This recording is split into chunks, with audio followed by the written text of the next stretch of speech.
Para saudara dan saudari yang Tuhan cintai, selamat pagi dan selamat bertemu dalam Renungan Harian edisi hari Sabtu tanggal 20 Juni 2020. Hari ini gereja merayakan peringatan wajib hati tersuci Santa Perawan Maria. Mengawali hari yang baru ini, kita hendak mendengar dan merenungkan sabda Tuhan. Marilah sebelum mendengar dan merenungkan sabda Tuhan, kita berdoa. Dalam nama Bapa dan Putra dan Roh Kudus. Amin. Allah Bapa yang Maha Kuasa, syukur dan limpah terima kasih kami haturkan kepadamu, karena Engkau telah menyertai kami dalam istirahat semalam, sehingga kami boleh bangun dengan sehat walafiat untuk menikmati hari yang baru yang Engkau berikan kepada kami.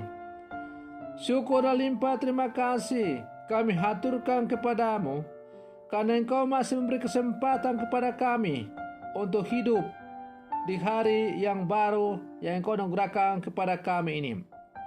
Mengawali hari yang baru ini, kami hendak mendengar dan merenungkan sabda-Mu. Bersabdalah ya Tuhan, kami siap untuk mendengarkan.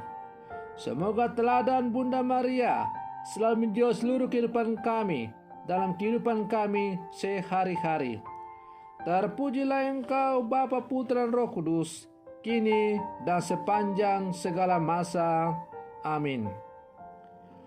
Para saudara dan saudari yang Tuhan cintai, sabda Tuhan yang hendak kita dengar diambil dari Injil Lukas pasal 2 ayat 41 sampai 51. Tuhan sertamu.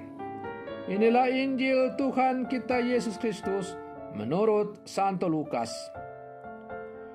Tiap-tiap tahun pada hari raya Paskah, orang tua Yesus pergi ke Yerusalem. Ketika Yesus telah berumur 12 tahun, pergilah mereka ke Yerusalem seperti lazimnya pada hari raya itu. Selesai hari-hari perayaan itu, ketika mereka berjalan pulang, tinggallah Yesus di Yerusalem tanpa diketahui orang tuanya. Karena mereka menyangka bahwa Yesus ada di antara orang-orang seperjalanan mereka. Berjalanlah mereka sehari perjalanan jauhnya, lalu baru mencari dia di antara kaum keluarga dan kenalan. Karena tidak menemukan dia, kembalilah Maria dan Yusuf ke Yerusalem sambil terus mencari dia. Sesudah 3 hari, mereka menemukan Yesus dalam bait Allah. Ia sedang duduk di tengah-tengah alim ulama sambil mendengarkan mereka dan mengajukan pertanyaan-pertanyaan kepada mereka. Semua orang yang mendengar dia sangat heran akan kecerdasan dan segala jawab yang diberikannya. Ketika Maria dan Yusuf melihat dia, tercenganglah mereka. Lalu kata ibunya kepada mereka, "Nak, mengapa engkau berbuat demikian terhadap kami? Bapamu dan aku dengan cemas mencari engkau." Jawab Yesus kepada mereka, "Mengapa kamu mencari aku? Tidakkah kamu tahu bahwa aku harus berada di dalam rumah Bapakku?" Tetapi mereka tidak mengerti apa yang dikatakan Yesus kepada mereka. Lalu Yesus pulang bersama-sama mereka ke Nazaret, dan ia tetap hidup dalam asuhan mereka. Dan ibunya menyimpan semua perkara itu di dalam hatinya. Demikianlah Injil Tuhan. Para saudara dan saudari yang Tuhan cintai, hati seorang ibu manakah yang tidak sakit hatinya jika mendapat jawaban dari anak yang dilahirkan dengan susah payah tidak sesuai dengan apa yang dia harapkan. Hati seorang ibu manakah yang tidak terluka, bahkan mungkin merintih dan menangis, kalau anak yang dikasihinya, yang disayangi dan dicintai, ketika mengalami kesusahan, lalu ia ditanya, tetapi mendapat jawaban yang tidak sesuai dengan apa yang diharapkan. Hal ini dialami oleh Maria ketika ia mencari putra terkasihnya, Yesus, yang ketinggalan di Yerusalem setelah mereka pergi merayakan perayaan Paskah di kota Yerusalem. Meskipun Maria dan Yusuf tahu bahwa Yesus itu adalah anak Allah atau putra Allah yang menjelma menjadi manusia, tetapi sebagai seorang ibu yang telah mengandung dan melahirkan dia, tentu ia sangat cemas dengan hilangnya Yesus karena ketinggalan di Yerusalem. Sebagai seorang ibu dan sebagai seorang ayah, tentu Yusuf dan Maria sangat khawatir jangan-jangan ada sesuatu yang terjadi dengan putra terkasih mereka. Karena itu mereka dengan susah payah dan tetap setia berjuang untuk mencari dan menemukan Yesus lagi. Ketika pada akhirnya mereka bertemu Yesus dalam bait Allah, mereka lalu bertanya kepada Yesus, "Nak, mengapakah engkau berbuat demikian?